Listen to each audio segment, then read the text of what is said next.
6h15, un jour de semaine à quelques encablures de Martigny, en Valais. Ici, la culture des fruits et légumes est une véritable religion. Abricots, fraises ou vignes nécessitent beaucoup de main-d'œuvre.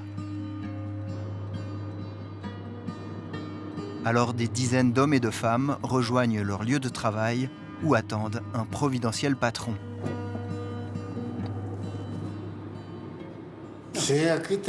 Ici, en montagne, le travail est dur. En montagne, on souffre.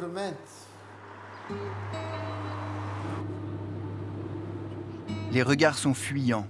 Certains n'ont pas de statut légal en Suisse. Néanmoins, 2 d'entre eux acceptent qu'on les rencontre anonymement après leur journée de travail. L'homme que l'on voit de face s'appelle Manuel Laité. Il se bat depuis des années pour les droits de ces invisibles. Et vous êtes en Suisse depuis combien de temps? Vas-y, commence-toi. Moi, ça fait beaucoup d'années. Il y a 20 ans. Ça fait 20 ans que tu travailles en Suisse. Carlo a plus de 60 ans. Son collègue Nelson, la quarantaine bien tapée. Ce ne sont pas leurs vrais prénoms.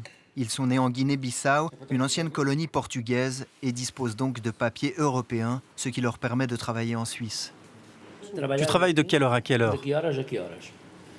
De 6-7 heures jusqu'à 17 heures. Et combien est-ce que le patron te paye, plus ou moins? Ça dépend du patron. Il y en a qui payent 12, il y en a 13, 14, 15. Il y a des patrons qui payent moins encore que 14. Ouais. C'est courant, dans l'agriculture. Oui. Au final, chacun arrive bon an mal an à gagner 2500 francs par mois, pour une cinquantaine d'heures par semaine en fonction de la météo et de l'avancement des récoltes. Sur cette somme, ils parviennent à envoyer quelques centaines de francs chez eux. Combien est-ce que vous arrivez à envoyer chez vous en Guinée chaque mois? Au total, environ 700 francs. On dépense au moins 1450 pour le logement, le téléphone, les habits. Et la nourriture, c'est à part. Ça veut dire que tu dois nourrir ta famille en Guinée? Bah oui. J'ai dit à mon fils de suivre une formation qui lui permette de trouver un travail. Il va suivre un cours? Je lui ai dit de faire cette formation. Mais ça coûte 1000 et quelques euros. C'est beaucoup. 21h30, nos ouvriers rentrent chez eux. Demain, on annonce une journée caniculaire. Pour tous ces anonymes de l'agriculture, la récolte débutera à 6h.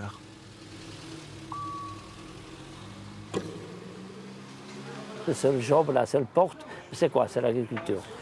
Pourquoi? Parce que dans l'agriculture, on ne demande pas vraiment une formation. Si c'est pour mettre en bas de l'excédent de pommes ou d'abricots qui sont sur les arbres, mais c'est juste avoir un peu d'extérité et puis avoir un bon rythme de travail. C'est tout. En Suisse, on estime que chaque année, il y a près de 30 000 ouvriers agricoles, comme Carlo et Nelson. Soit, ils disposent d'une autorisation de travail de 90 jours maximum. Dans ce cas-là, une simple annonce de l'employeur aux autorités suffit. Soit, c'est un vrai contrat de travail et donc un permis de travail est nécessaire. Enfin, il reste ceux qui ne sont pas déclarés et travaillent donc au noir. Salaire et pénibilité rebutent très souvent les Suisses de s'engager comme ouvriers agricoles. Du coup, la branche s'est fait une raison. Alors, les chômeurs qui sont des chômeurs suisses ne sont pas forcément des gens qui ont vraiment l'envie de travailler dans l'agriculture. Ce n'est pas le travail le plus intéressant qu'il y a au monde, mais on est obligé d'avoir de la main-d'œuvre et on est obligé d'avoir des bras pour certaines cultures qui ne peuvent pas être mécanisables. C'est vrai que le travail agricole, ce n'est pas très sexy, donc on peut comprendre pourquoi certains chômeurs qui ont certaines formations ne veulent pas venir travailler dans l'agriculture. Chaque canton a son régime particulier. Par exemple, en Valais, un ouvrier agricole sans expérience est payé 13 francs 90 brut de l'heure. À Genève, c'est 17 francs 10. Genève, où le statut des ouvriers agricoles constitue une exception au salaire minimum. Les semaines comptent de 45 à plus de 55 heures. Mais attention, ces chiffres ne sont pas contraignants. Si les deux parties acceptent un salaire plus bas, c'est légal. De même, on peut dépasser les 55 heures hebdomadaires moyennant quelques aménagements. Ce n'est pas la récolte de fruits que c'est en lui-même difficile, c'est les horaires, c'est la disponibilité et c'est le temps de travail. Et ils disent, oui, parfois, on doit travailler 14 heures d'affilée, hein, comme tout d'un coup, il y a un jour qui pleut, ils disent, tu rentres à la maison, il n'y a pas de travail. Ah, parce qu'il pleut. Il dit, mais de quoi je vais manger? Il dit, non, rien, c'est ton problème. Manuel Leite est arrivé du Portugal en 1980 comme saisonnier. Il a été menuisier durant 22 ans en Valais avant de devenir syndicaliste chez Unia. Aujourd'hui à la retraite, il continue d'aider les travailleurs de l'agriculture, les informant de leurs droits et des démarches adéquates.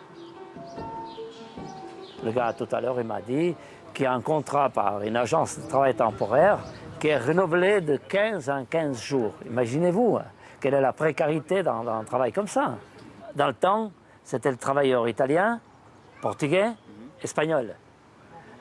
Cette main-d'œuvre, elle a été remplacée un peu. Et qu'est-ce qu'on voit aujourd'hui? C'est la main-d'œuvre un peu roumaine, Guinée-Bissau, polonaise, avec très peu de changements. Je vois que ma vie, elle va plutôt vers le déclin et je continue toujours à avoir pratiquement la même situation que je l'ai vue il y a 30 ans et à 40 ans en arrière. Malheureusement.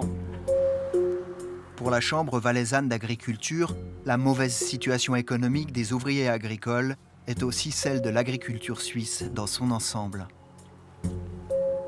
Je peux vous dire, j'ai une petite vigne que j'ai travaillée l'année passée. Si je vous dis combien j'ai touché du prix de la vendange et les heures que j'ai effectuées pour amener cette vendange chez l'encaveur, eh ben, j'ai gagné 10 francs 90 de l'heure.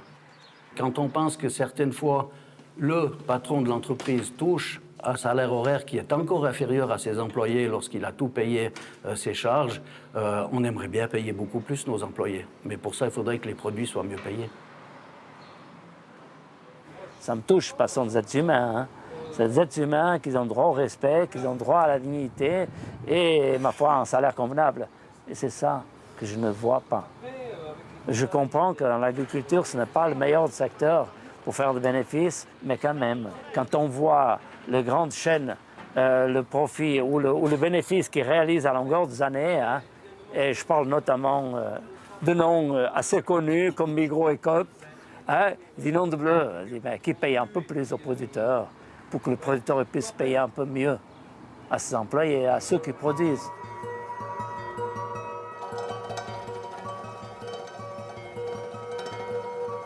Bonsoir Jimmy Marietto.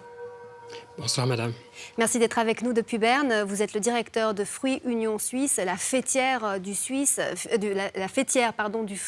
une filière particulièrement touchée par ce type de situation. Alors pour commencer, une réaction à ce qu'on vient de voir, des conditions de travail pareilles, est-ce que c'est normal ? Alors en général, il faudra quand même le dire, nos conditions de travail en Suisse sont beaucoup meilleures que ce que l'on entend. Nous avons des situations qui sont parfois difficiles. Cela donne un peu d'exemple, surtout par rapport aux conditions qui ont été montrées dans votre reportage.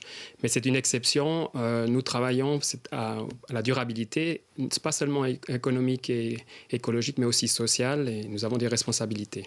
Vous dites c'est une exception, on a trouvé quand même un certain nombre de cas. Les gens ont peur de parler, mais les situations ne sont pas rares, ne sont pas aussi rares que ça. L'Union suisse des paysans, elle, recommande un salaire pour ce type d'ouvrier de 3 320 francs par mois, et manifestement, certains n'y arrivent pas. Comment le justifier ? Alors, nous, on n'a pas de justificatif pour ceux qui n'arrivent pas à payer les salaires minimaux. Ça, c'est une chose qui est capitale chez nous. On travaille dans cette direction. C'est pour ça qu'on a des standards aussi dans la branche fruitière qui sont contrôlés et qui demandent à ce que les respects des contrats de travaux et des hébergements soient garantis. Alors, que faire face à ceux qui ne respectent pas ces règles ? Alors, chez nous, c'est simple. Quand on a les contrôles se passent ou des points qui ne sont pas conformes, on doit aller les voir, faire régler la situation. Sinon, ils ont des difficultés là sur le marché, soit pour livrer leurs marchandises ou même devoir trouver des alternatives, c'est-à-dire fermer leur entreprise. Donc, c'est assez dur s'il y a des cas de figure qui sont très extrêmes. Mais on a aussi un travail énorme à faire au niveau des marges. C'est très difficile au niveau de l'agriculture. Vous l'avez entendu dans le reportage, il y a des producteurs qui touchent moins que leurs propres employés. Alors, certains travailleurs viennent de très loin. On en a vu de Guinée-Bissau, c'est à des milliers de kilomètres de la Suisse. Pourquoi les faire venir d'aussi loin ? C'est pas vraiment nous qu'on les fait venir d'aussi loin, mais c'est eux qui ont un intérêt à venir travailler chez nous. Il faut dire que les conditions de travail sont relativement bonnes, même être exceptionnelles, surtout au niveau des salaires en comparé à ce qu'eux gagneraient pour le même travail dans leur pays. Nous sommes très heureux que nous puissions compter sur de la main-d'œuvre étrangère qui nous aide aux récoltes et aux soins des cultures. Et puis on espère pouvoir leur offrir des conditions de travail idéales ici. Bon, vous dites que les conditions de travail sont meilleures que celles qu'ils trouveraient dans leur pays, peut-être, mais finalement, en payant 2 500 francs par mois à des gens qui travaillent quand même dans ce métier dur et qui enchaînent les heures et les journées longues, est-ce que l'agriculture suisse n'est pas en train de profiter de leur misère ? Alors, nos agriculteurs, nos arboriculteurs payent les salaires minimaux, donc c'est à 3 500 et plus, selon les cantons, comme a été expliqué. Donc, nous, on n'est pas là pour exploiter ces gens. Au contraire, on est là pour leur donner aussi un cadre où ils peuvent faire nourrir leur famille et leur vie chez eux. Merci beaucoup, Jimmy Marietto, d'être venu répondre à nos questions ce soir. Très bonne soirée à vous du côté de Berne. Merci beaucoup, madame. Il y a le travail, il y a le salaire et puis il y a le problème du logement. Les conditions dans lesquelles vivent ces ouvriers sont plus que rudimentaires, même si les loyers, eux, ne sont pas toujours bon marché. Dans le district de Rolle, à Jilly, la famille Rolla cultive vignes et céréales de père en fils. Sur le domaine de la friponnière, le Chasselas est roi et occupe la majorité des 10 hectares de vignes. Pour travailler ce domaine, Aurélien et sa famille doivent recourir à des aides. On a un ouvrier à l'année et pour la saison du printemps à été, on a 4 personnes qui viennent. Et pour les vendanges, on a une équipe de 10 personnes environ, ça dépend des années. Tous des Suisses?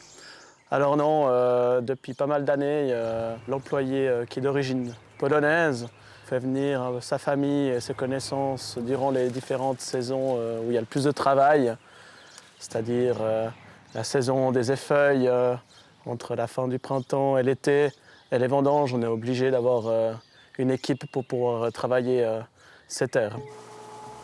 Le rouvrier à l'année, c'est Marcin. Avec sa femme Valentina, ils viennent de Pologne, d'une région proche de la frontière ukrainienne. Ils sont arrivés dans le domaine des Rolla en 2014. Et pour leur plus grand bonheur, ils sont logés dans cette bâtisse qui domine les vignes et le lac. Cette maison, c'est le domaine de la friponnière. C'est le patron de mon mari, le loueur, lui avec le vigne. Il dit, nous pouvons habiter ici. C'est super. Non, c'est magnifique. C'est juste ça, c'est la maison de la domaine de la friponnière. Et vous avez quoi comme formation? Je suis administration, c'est fini administration. Je travaille la vie. Parce que c'est mon mari, c'est le fini école agriculture. Pour lui, c'est très bien. Et pour vous? C'est pour moi aussi, c'est bien. Je suis avec mari, avec enfant. C'est bien. Ici, la production de vin est majoritairement vendue à des privés, le reste à la restauration.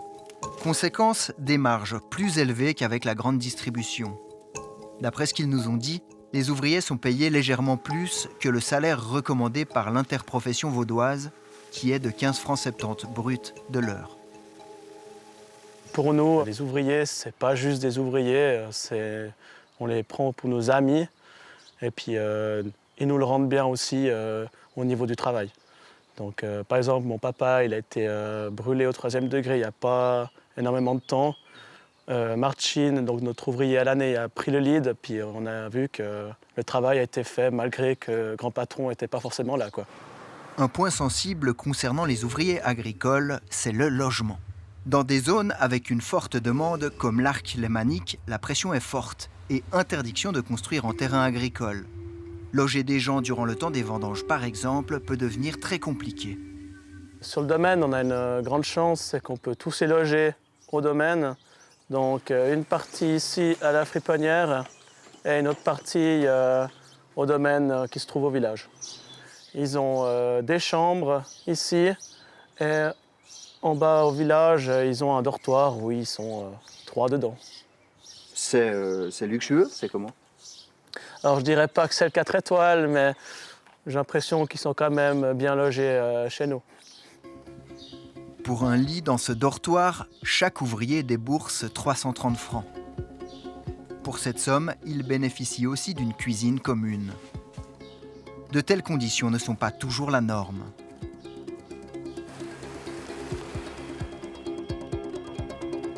Retour dans le Bas-Valais. Durant sa carrière syndicale, Manuel Leite a sillonné ces domaines pour entrer en contact avec les ouvriers. Et là, on voit déjà la voiture, la plaque immatriculation polonaise. Polonais, polonais, polonais. C'est un dépôt de fruits où ils logent des travailleurs qui sont actifs dans le verger, voire dans les vignes.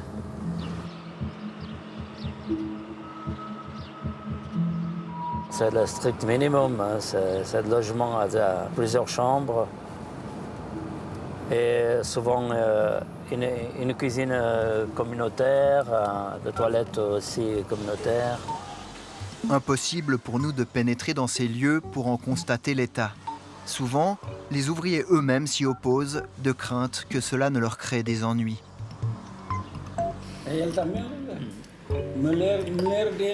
C'est l'hôtel qui encaisse? Oui. Mais ce sont des chambres ou ce sont... Oui, des chambres. Combien êtes-vous dans les chambres? Dans la mienne, on est 2. 2. Moi, j'ai pas d'adresse. Je dois trouver une autre maison.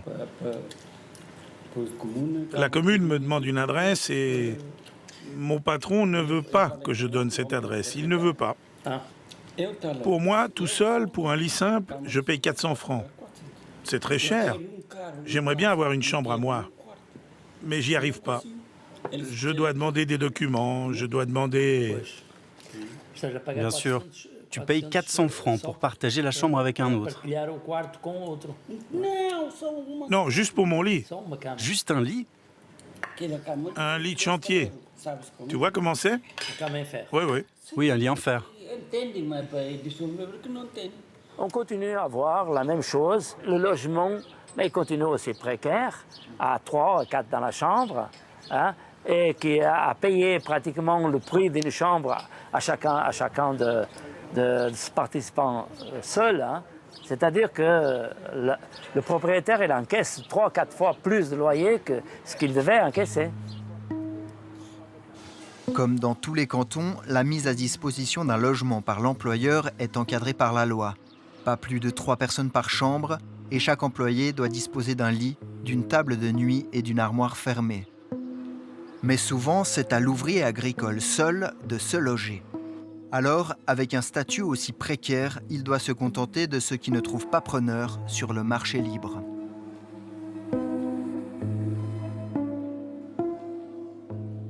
Bonsoir Christophe Darbellet. Bonsoir. Merci de nous accueillir ici, dans votre bureau de conseiller d'État. La réalité de ces ouvriers agricoles-là, qu'on trouve bien sûr aussi en Valais, à vos yeux, est-ce que c'est problématique ? C'est clair, c'est quelque chose qui peut que nous interroger comme êtres humains, comme consommateurs surtout. Cette situation, elle est évidemment très difficile, mais c'est la situation que vous pourriez trouver dans n'importe quel canton suisse et que vous pouvez aussi trouver partout à l'étranger. On consomme largement des tomates d'Almeria dont les gens sont payés 30 € par jour. Et puis, ils arrivent sur notre marché, donc il y a une forte exposition à la concurrence étrangère à vil prix. Et puis, il y a aussi le fait que les grands distributeurs prennent dans les fruits et légumes pratiquement le 2/3 de la marge dans leur poche. Et je pense que simplement pour mettre un cajot sur un étalage, c'est quand même très bien payé. Le salaire minimum en Valais pour ce type d'ouvrier, c'est 13,90 francs de l'heure. Si les deux parties sont d'accord, c'est même possible de travailler pour un salaire inférieur. Franchement, est-ce que c'est décent ? Alors, les salaires dans l'agriculture, ils sont très bas. Hein. Vous pouvez prendre n'importe quel canton suisse, on est entre 13 et 17 francs de l'heure. Mais à Genève, c'est passer 17 francs, hein, ça fait 23% de plus. À Genève, le salaire est plus haut, mais il n'est pas mirobolant non plus. Vivre à Genève avec 17 francs de l'heure, je pense que c'est encore plus difficile que de vivre en Valais avec 13,90 francs. L'agriculture est une branche où la rentabilité est relativement faible, avec une forte exposition au marché international, à la concurrence qui produit à vil prix. Je vous ai dit 30 € par jour en Almeria, en Espagne, pour produire des tomates. Ça, c'est une réalité.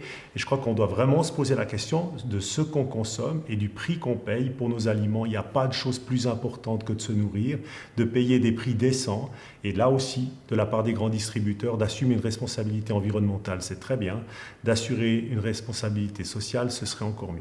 Vous avez parlé de la marge des distributeurs. Il y a un manque de transparence totale sur ces marges. Est-ce qu'il faut forcer la grande distribution à plus de transparence?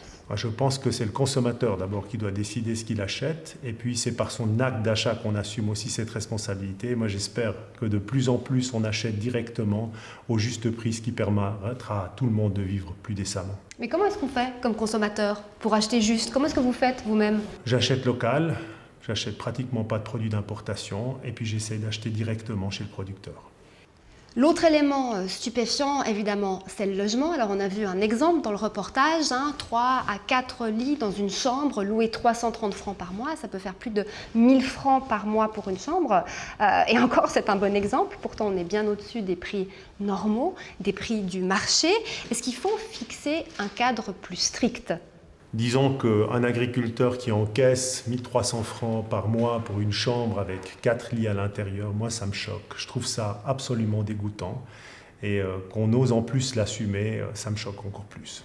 Vous êtes l'autorité. Est-ce que l'autorité doit agir ? Ce cas doit être dénoncé. C'est un cas du canton de Vaud, visiblement. Les choses qu'on a vues en Valais n'étaient pas beaucoup plus reluisantes. Je pense que chaque personne a droit à un salaire décent, aussi à un logement décent. C'est vraiment une mauvaise publicité pour l'agriculture quand on voit ce genre d'exemple. Merci beaucoup Christophe Darbelet. Bonne soirée. Merci. Et puis dans le monde invisible de ces saisonniers modernes, eh bien, il y a les ouvriers déclarés et puis il y a le travail au noir. On reste en Valais pour suivre le travail de 2 agents qui traquent les situations illégales sur le terrain.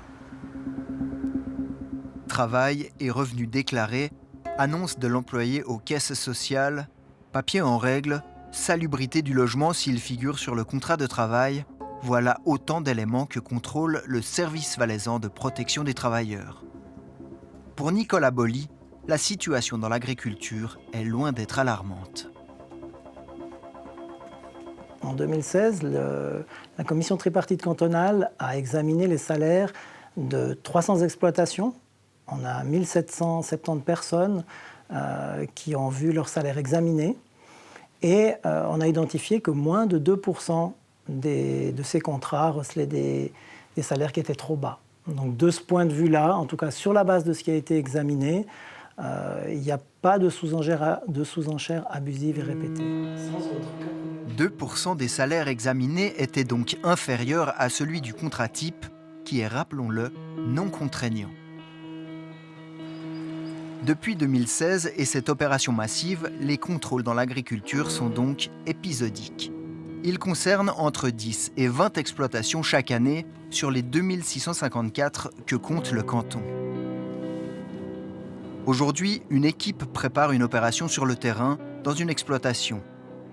Exceptionnellement, ils nous laissent filmer les repérages. On a 5 équivalents temps plein qui sont en charge des contrôles dans le domaine du travail au noir, mais qui sont aussi en charge de tout le reste de l'économie. Donc l'agriculture, en fonction du volume de signalements que nous recevons, est un petit peu effectivement le parent pauvre, dans la mesure où on a énormément de signalements dans le domaine de la construction, de l'hôtellerie-restauration, de la vente, du service à la personne, l'économie domestique. Est-ce que 5 temps plein, ça, c'est suffisant ? Ça, sur un territoire qui est grand comme 18 fois Genève, à vous de juger. Donc typiquement ici, serre de tomates, ça travaille. Là, il me semble qu'il y a vu de nez, comme ça ils sont déjà 5 ou 6. Donc on va essayer de les suivre pour voir où ils sont.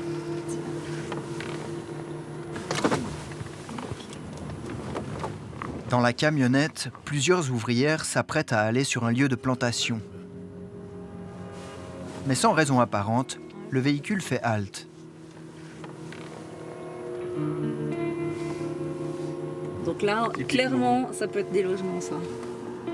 En haut, il y a des étendoirs pour sécher le linge. On va juste aller prendre une photo.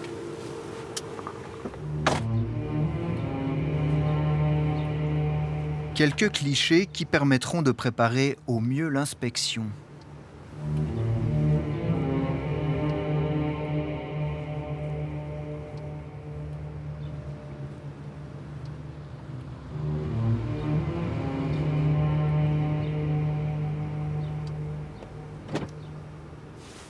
Alors là, c'est assez violent parce qu'on peut même voir à l'intérieur du logement. Et Ça a l'air rudimentaire. ça a l'air très rudimentaire. Et ouais, franchement. Contrôler un chantier ou contrôler un restaurant, vous bloquez les issues de façon assez simple. Dès l'instant où vous êtes dans une vigne, et puis qu'il y en a du monde, évidemment, il y a des mouvements de foule, possiblement, en fonction du nombre de travailleurs, et on ne peut pas faire le contrôle. Il suffit que les inspecteurs viennent même à 3 ou 4, ils sont très vite pris de court. Si les gens s'enfuient, autant ne rien faire. Donc c'est un élément important qui explique aussi pourquoi on fait peu de contrôle. On peut mettre un inspecteur de ce côté, un autre ici en face. Voilà. Et puis on entre par là, et puis ici on laisse 2 inspecteurs aussi. Puis là on a complètement... Et puis après on descend et on rabat tous les travailleurs ici pour les contrôler. Ok. Alors retour au bureau. Retour au bureau. On va encore courir pour les chercher. Non, ça joue comme ça. On a tout ce qu'il faut. Juin, quelques temps plus tard, le service nous informe que le contrôle n'a révélé aucune anomalie. Les permis sont en règle, les logements sommaires, mais dans les limites prévues par la loi. Et pour terminer, on précise que nous avons demandé à plusieurs représentants de la grande distribution de s'exprimer dans cette émission pour commenter la pression qu'il leur est reproché d'exercer sur les prix à la production. Aucun n'a accepté de répondre face à notre caméra. Un sujet un peu plus léger maintenant, même si le cas que vous allez découvrir n'a pas fini d'énerver l'un de nos téléspectateurs. Une histoire de petits cigares, de commandes en ligne et d'argent parti en fumée. Charles Reinman. Un des petits plaisirs de la vie d'Éric Matisse, c'est d'accompagner son café avec des cigarios. Cela fait plus de 3 ans qu'il les achète sur Internet. Je commande des cigarios en ligne, d'abord parce que c'est pratique. On est chez soi, on commande, on reçoit directement la commande chez soi par la poste ou par un autre moyen de transport. Et aussi, les prix sont meilleurs que si on va dans un magasin. Seulement, il y a quelques mois, ce Genevois a connu un problème de commande qui lui reste en travers de la gorge. Début mars, pour la 14e fois, j'ai donc commandé des cigarios sur le site smoke24.ch et c'est lors de la 14e fois que le paiement est bien passé, mais que la commande n'a pas été honorée. Vous avez commandé quoi? J'ai commandé 20 paquets de 20 cigarios chacun. La commande a coûté 264 francs et 20 centimes. Comme la commande n'a pas passé, j'ai été sur le site internet pour regarder où en était ma commande. C'est alors que j'ai vu que la commande avait été annulée. C'était écrit « cancelled » et en dessous la mention « Datatrans ». Datatrans est une plateforme de paiement pour le commerce en ligne. J'ai donc écrit au site smoke24.ch en leur demandant des explications. Aucune réponse. J'ai alors cherché sur Internet s'il y avait d'autres adresses e-mail. Donc j'ai été sur local.ch. Ensuite, j'ai été sur leur site de la maison mère qui est Genuswelt AG. Et alors, j'ai rempli un formulaire de contact en essayant de les contacter. Mais je n'ai jamais eu de réponse. J'ai aussi appelé le numéro de téléphone et ça sonnait toujours occupé, impossible de les joindre. Là, vous ressentez quoi à ce moment-là? Pas vraiment de la rage, mais je me pose des questions, je me dis qu'est-ce qui se passe? Il y a quelque chose qui tourne pas rond. Genuswelt est une société basée à Zug. Elle vend aussi du tabac, du café et des spiritueux. En allant sur sa page sur local.ch, on constate tout d'abord que cette entreprise est très mal notée. On peut lire aussi des dizaines de commentaires qui témoignent de mésaventures similaires à celles d'Éric Matisse. J'ai passé une commande de 156 francs, elle a été annulée. J'ai payé la marchandise immédiatement et je n'ai rien reçu. Ils ne répondent pas aux emails, je porte plainte.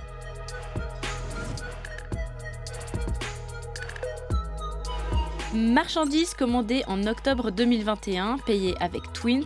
Pas de livraison à ce jour, pas de réponse aux emails et les appels téléphoniques tombent à 99,99% dans le vide, pas touche. J'ai commandé du tabac et payé par Twint. Malheureusement, je ne reçois pas de mail de confirmation et ma commande est toujours en attente. Hasard ou pas, parmi ces commentaires, quelques consommateurs lésés précisent qu'ils ont payé par Twint, comme Eric Matisse. Alors je ne sais pas pourquoi Genusswelt n'honore pas la facture, parce que jusque-là, je n'ai pas eu de problème, toujours en payant par carte de crédit, mais le jour où j'utilise Twint, là, ça ne marche pas. Eric Matisse est convaincu qu'une partie du problème vient du fait qu'avec Twint, le paiement est immédiat, tandis qu'avec une carte de crédit, la banque verse l'argent aux commerçants quelques jours après le paiement. Nous avons donc contacté UBS et Twint, qui nous ont assuré que le délai de recours et la procédure à suivre sont identiques, que l'on règle par carte de crédit ou par Twint. Pour contester un paiement dans une boutique en ligne, il faut d'abord directement contacter le commerçant, ce qu'a fait Eric Matisse, et dans un deuxième temps remplir un formulaire de réclamation. Un formulaire dont M. Matisse affirme qu'il n'a jamais entendu parler. Lors de mes nombreux contacts avec UBS, jamais on ne m'a mentionné l'utilisation d'un formulaire en ligne. Ils ont toujours pris mes doléances par téléphone, je leur ai également écrit, mais jamais ils m'ont parlé d'un formulaire en ligne. Il y aurait donc eu un problème de conseil de la part d'UBS. Toujours est-il qu'Eric Matisse a essayé par tous les moyens de contacter Genusswelt. Il a interpellé à 2 reprises cette société sur le site plainte.ch de Bon à savoir, sans plus de succès. Il s'est donc résolu à porter plainte à la police à la mi-mai.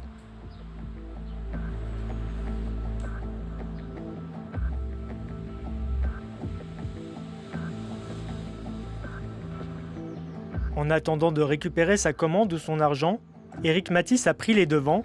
Il commande désormais ses cigarios sur une autre boutique en ligne.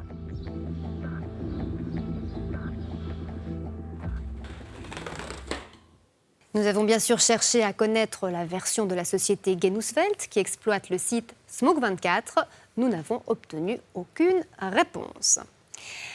Et l'heure maintenant de retrouver notre séquence C'est ballot. Vous le savez, nous traquons avec votre aide les absurdités conso du quotidien. Ce soir, un nouveau florilège apprêté pour vous par Malik Melli. Oh, c'est ballot. Ah, c'est ballot. Ah, c'est ballot.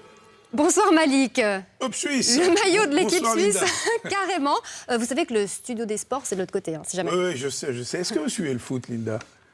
Normalement la Coupe du Monde, disons. Alors justement, la prochaine, c'est dans 2 mois et demi au Qatar. Et comme toujours, les marchands n'ont pas du temple, mais du stade, se déchaînent et essayent de nous vendre des maillots des équipes nationales.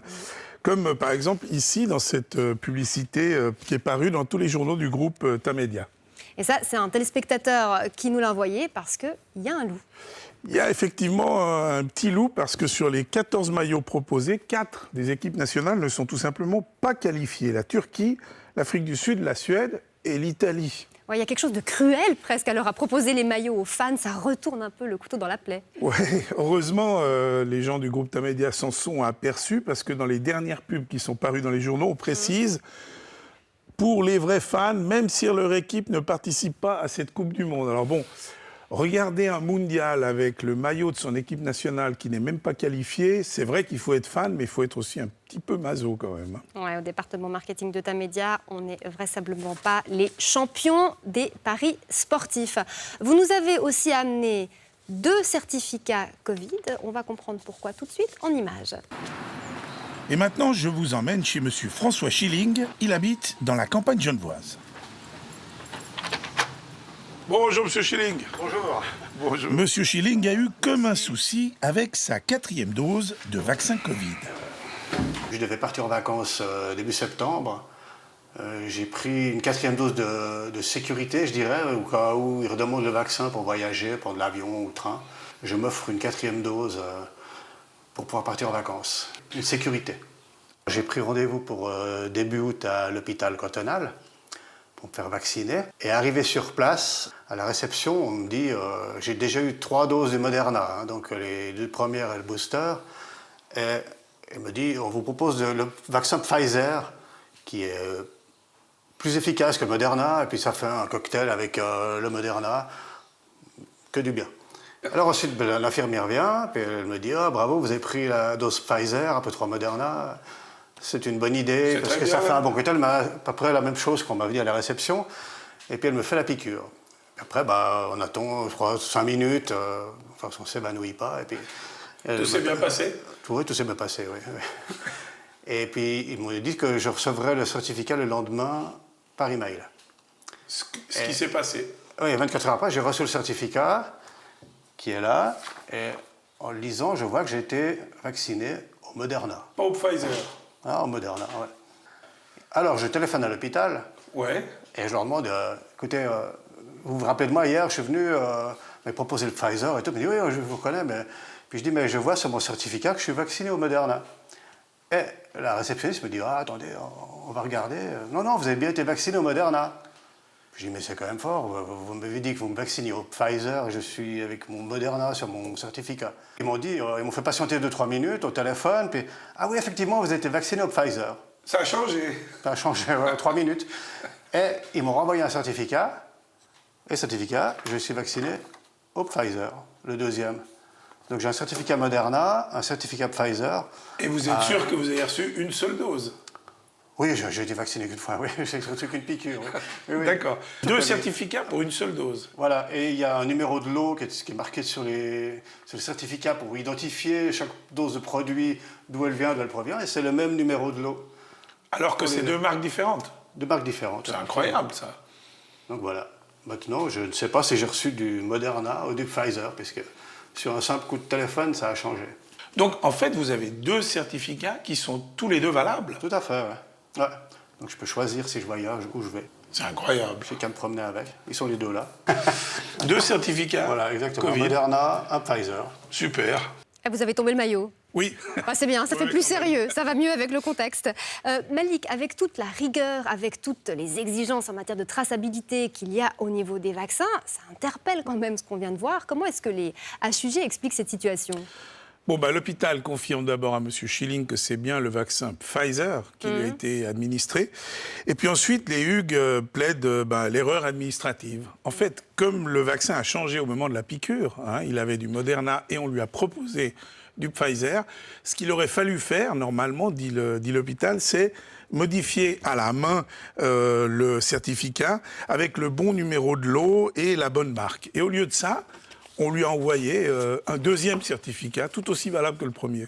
Corriger un certificat à la main, c'est quand même assez original comme Oui. approche. Sans transition, on passe à une histoire de cornichons et une histoire qui jette un peu le doute sur un label climat de la Migros. Voilà. Alors, c'est un bocal de cornichons M-Budget, cornichons au vinaigre, francs 50, ils sont très bons. Et puis, ce qui est remarquable, c'est ce qu'on appelle la compatibilité climatique du climat, c'est le bilan CO2, en fait. Alors, il a 5 étoiles, c'est le meilleur classement possible. Ça veut dire que la fabrication, le transport et l'emballage d'1 kilo de ces cornichons équivalent à un voyage en voiture de 3 km. Donc, a priori, pas grand-chose. Non, 3 km, c'est pas beaucoup, sauf que quand on regarde l'étiquette, les cornichons, ils viennent d'Inde. Donc là, c'est pas 3 km, c'est 7000 km. Donc, bon, soit les cornichons, ils sont venus d'Inde tout seuls avec leurs petits pieds, soit, autre possibilité, c'est les cornichons eux-mêmes qui ont fait le calcul, quoi. Parce qu'effectivement, on ne comprend pas tellement comment ça peut être une bonne manœuvre écologique de faire venir ces cornichons depuis l'Inde. Alors, la Migros nous dit que ce classement est établi par un organisme indépendant et qu'en fait, le transport ne compte pas pour beaucoup, c'est même moins de 10% du total, c'est pas lourd. Donc, par rapport, par exemple, à un morceau de viande ou à des produits laitiers fabriqués ici, un végétal type cornichon, même quand il vient d'Inde, il aura un bilan CO2 qui est nettement meilleur qu'une viande ou qu'un produit laitier. C'est étonnant, quand même. Oui, mais drôle de réponse de la Migros de comparer ça à de la viande ou à un produit laitier. Ça aurait peut-être été plus intéressant de nous dire la différence qu'il y a entre des cornichons qui viennent d'Inde et des cornichons qui viennent d'ici. C'est sûr. De la farine, un sacré sac de farine. Alors voilà, c'est assez lourd, ça pèse 5 kilos, et c'est de la farine 5 céréales fabriquée par le moulin de Remont. Alors là, Linda, vous en conviendrez, on est dans le super local. Il y a le petit logo avec le moulin, c'est marqué le meilleur de notre région. Et puis ici, c'est marqué des céréales de qualité produites par les agriculteurs de notre région. Oui, donc celles-là, elles n'ont pas fait 7000 km. Ben, ça reste à voir parce qu'en fait, quand on regarde attentivement l'étiquette de cette farine, on voit qu'on a du millet qui est made in USA, de l'orge qui vient de l'Union européenne et de l'avoine de Finlande.